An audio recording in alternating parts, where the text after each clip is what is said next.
Neil Sean here. Now thank you first of all for your company as ever. Welcome one and all brand new subscribers. And also I'm so glad that you enjoyed that short story, well I hope it was short enough for you, about meeting those scandalous girls, Mandy Rice Davies and Christine Keeler. And of course the fact that you say you'd like to hear some more about some of the people that I've met or been lucky enough to meet. So I thought I'd share another story with you.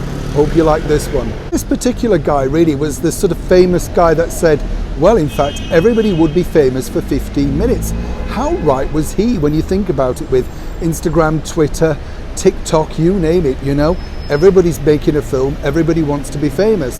Of course, this particular guy really shot to fame by saying that infamous line, everybody will have their 15 minutes of fame.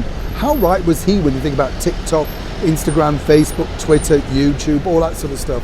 Now, I've got to be honest with you, a lot of people say, well, you know, do you want to be famous yourself? And truthfully, no, because I grew up around famous people. So I saw the sort of problems that they had and the people that they had.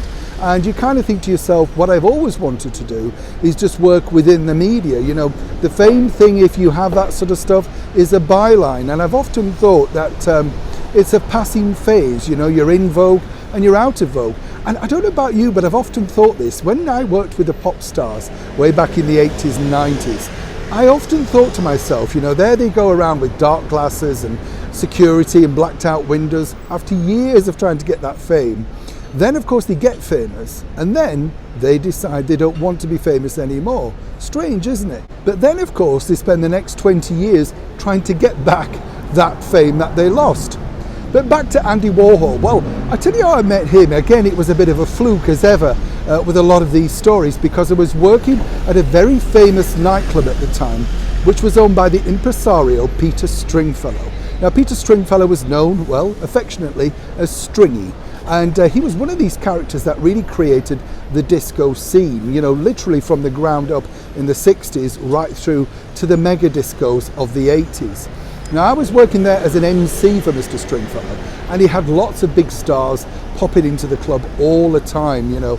I mean, so many big names, Sylvester Stallone, Dolph Lundgren, you know, all of these big 80s sort of icons, you know. Wherever you turned, there was somebody new. One evening, Andy Warhol turned up at a launch. Now, I believe it was something to do with the Pet Shop Boys, but I honestly can't quite remember, and I've never been able to find out exactly why he turned up at the club.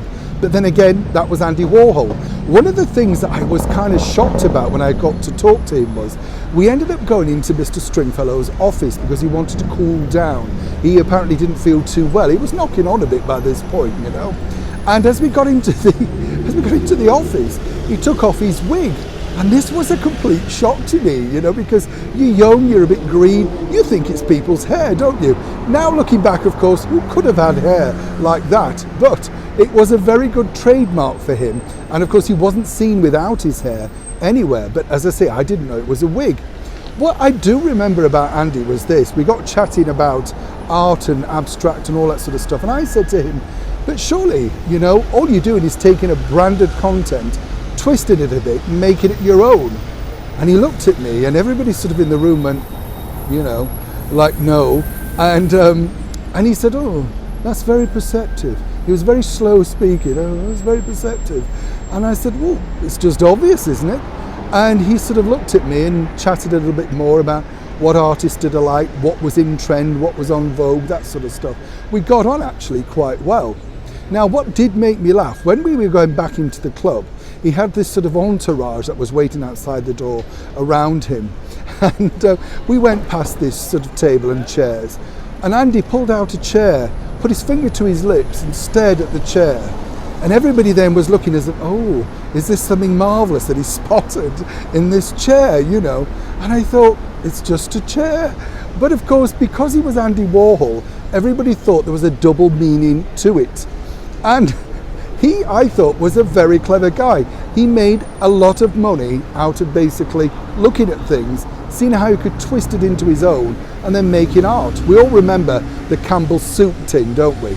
And of course, the Prince of Marilyn Monroe. Not knocking him, I'm not decrying him at all. You know, he's just one of those people that you meet fleetingly and think, oh, right, you know, okay. I didn't realize the significance with a lot of these people when I was meeting them at the time, because as they often say, youth is wasted on the young, right?